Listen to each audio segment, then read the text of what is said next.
사도신경으로 예배 시작하도록 하겠습니다.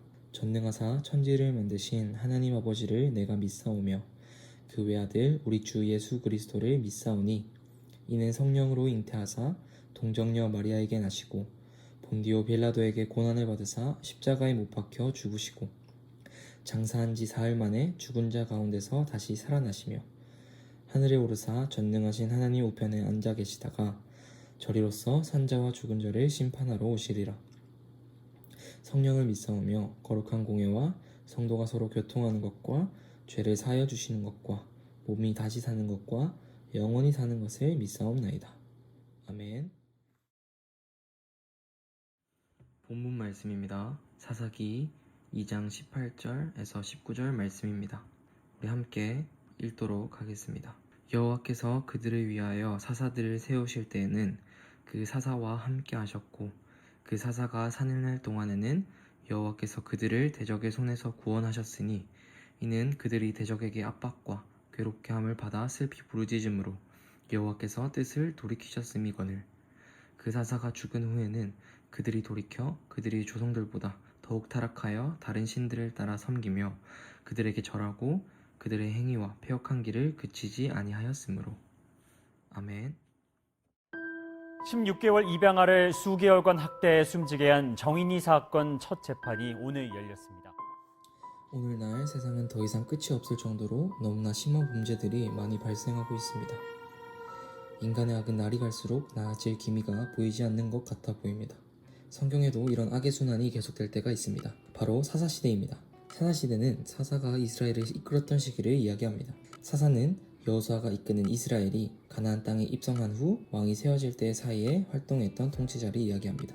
이 시기의 특징은 이스라엘 백성들이 타락해서 우상을 섬김으로써 하나님을 배신하면 하나님은 주변의 나라들을 통해 심판하십니다. 그리고 이에 백성들이 회개하고 돌아오면 하나님께서 사사를 세워주심으로 이스라엘을 구원하십니다. 이것이 계속 반복되는 것이 바로 사사시대입니다. 하지만 이것이 반복될수록 죄는 점점 더 깊어지고 사사의 자질과 지도력도 하락합니다. 그리고는 다른 나라처럼 왕을 요구합니다. 여기서 기억해야 할 것은 이스라엘은 시내 산에서 언약을 맺은 민족입니다. 하나님께 선택받은 이스라엘은 다른 나라들과 달리 하나님의 명령에 따라 살고 하나님의 사랑과 약속만을 의지하여 살아가는 존재로 부름을 받았습니다.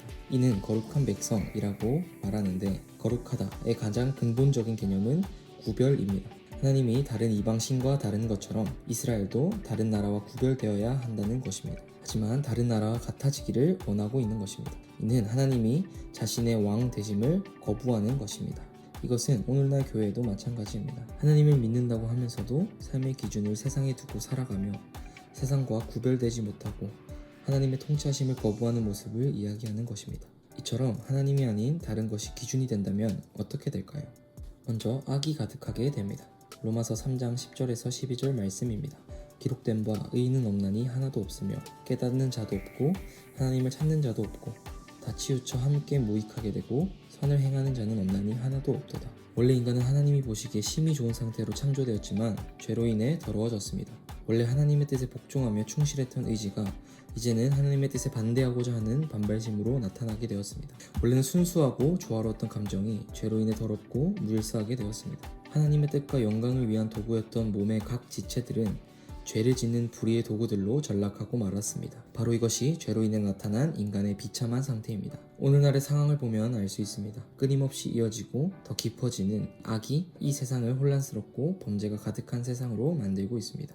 그러나 두 번째로는 긍휼의 하나님께서는 끊임없이 이런 우리를 위해 일하신다라는 것입니다. 18절에 보시면 여호와께서 그들을 위하여 사사들을 세우실 때에는 아멘. 하나님께서는 범죄하는 이스라엘임에도 불구하고 그들을 위하여 사사를 세우시고 대적들의 손에서 구원하십니다.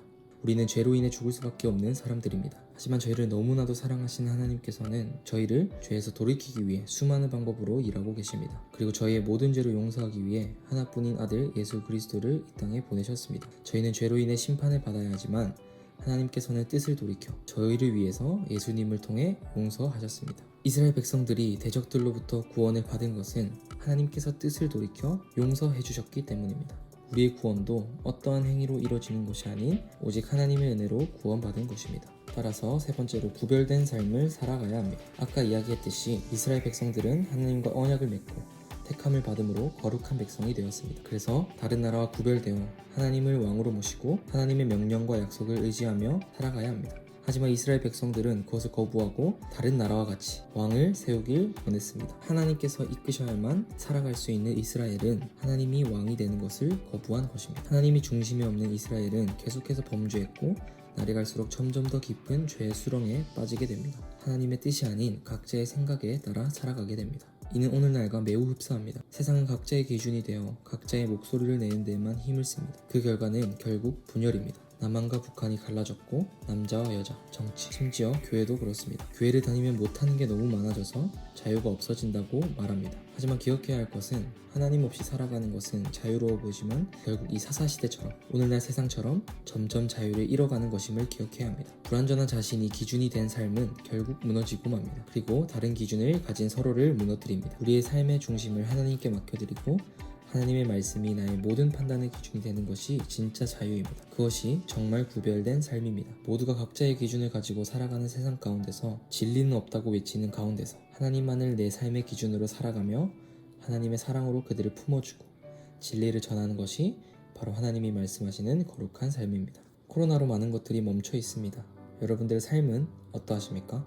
여러분들의 신앙은 어떠하십니까? 혹시 여러 가지 상황으로 인해서 하나님 앞에 다시 서기가 부끄럽고 면목이 없다는 생각을 하고 계시진 않습니까? 하나님께서는 여러분들의 죄를 위해 하나뿐인 아들 예수 그리스도를 보내주셨습니다. 그리고 죽을 수밖에 없는 저희를 위해 지금도 일하고 계십니다. 주의를 잘 지키는 것, 기도하는 것 정말 중요하지만 여러분들이 기도를 잘해서 교회에 잘 출석해서 구원을 받은 것이 절대 아닙니다. 오직 하나님의 은혜로 구원을 받은 것입니다. 그러한 사실을 기억하며 이 세상과 구별된 거룩한 삶을 살기 원하시는 하나님의 명령에 따라 순종하며 살아가는 우리 중고등부 지체 되시길 주님의 이름으로 축복합니다. 문제입니다. 이것 한 삶은 이 세상과 구별된 삶이다. 주기도문함으로 오늘 예배를 마치도록 하겠습니다. 하늘에 계신 우리 아버지여, 이름이 거룩히 여김을 받으시오며 나라가 임하시오며 뜻이 하늘에서 이루어진 것 같이 땅에서도 이루어지이다. 오늘 우리에게 일용할 양식을 주시옵고 우리가 우리에게 죄 지은 자를 사하여 준 것 같이 우리 죄를 사하여 주시옵고 우리를 시험에 들게 하지 마시옵고 다만 악에서 구하시옵소서. 나라와 권세와 영광이 아버지께 영원히 있사옵나이다. 아멘.